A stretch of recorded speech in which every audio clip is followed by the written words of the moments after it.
Good afternoon, everybody. My name is VENTRY. I'm a local, I'm a lawyer, have a philosophy background, and I write a little bit. These poems are a little raw, so. Hellfire Club. Romanesque arches vault, bare to the brick basement walls. Stone machines moving upward to dead stop ascents.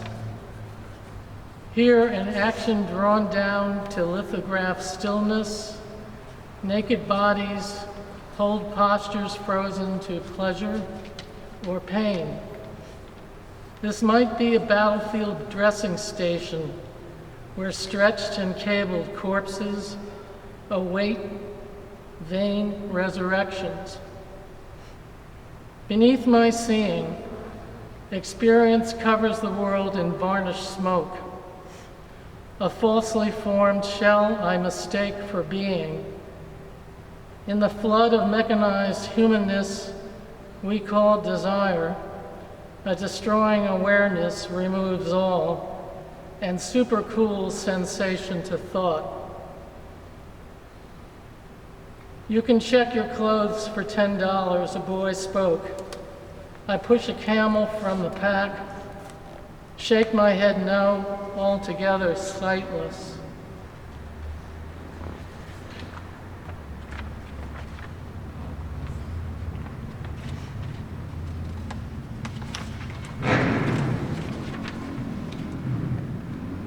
Waiting to exist in the actions I perform, and no closer to an entire hold on any of them. The boy's blank, stupid face angers me.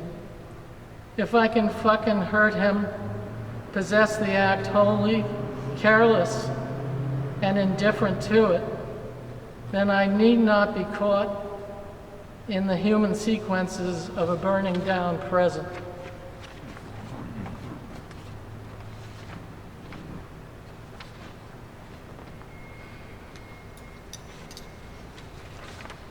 Onlooker.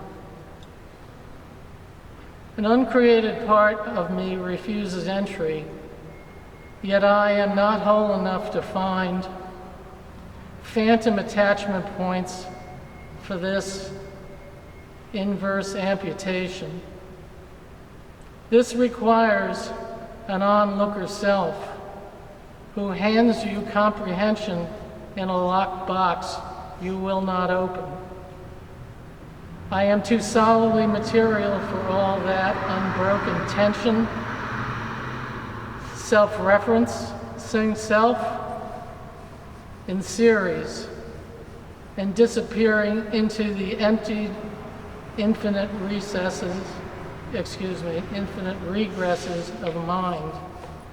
I know how I am, even if I do not know how to feel.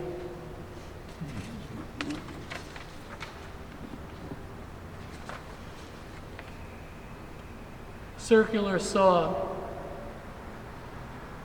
My father, shirtless beastmaster, balls uncupped and hanging below cutoffs, is crouching into a 2x8 stud, holding a circular saw, his metal-jacketed monster.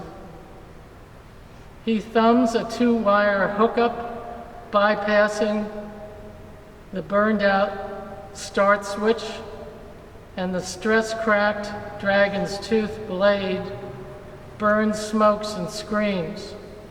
This unbothered, nonchalant god of the machine rides high amperage bucking bronco current into the cut.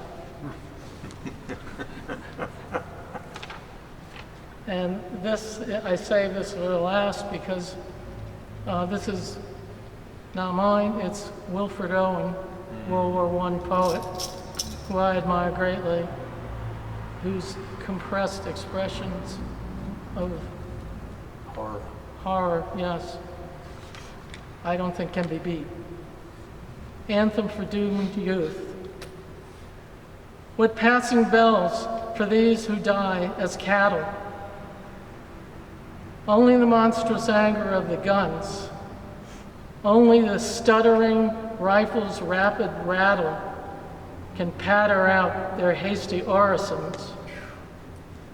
No mockeries now for them, no prayers nor bells, nor any voice of mourning save the choirs, the shrill, demented choirs of wailing shells, and bugles calling from sad shires.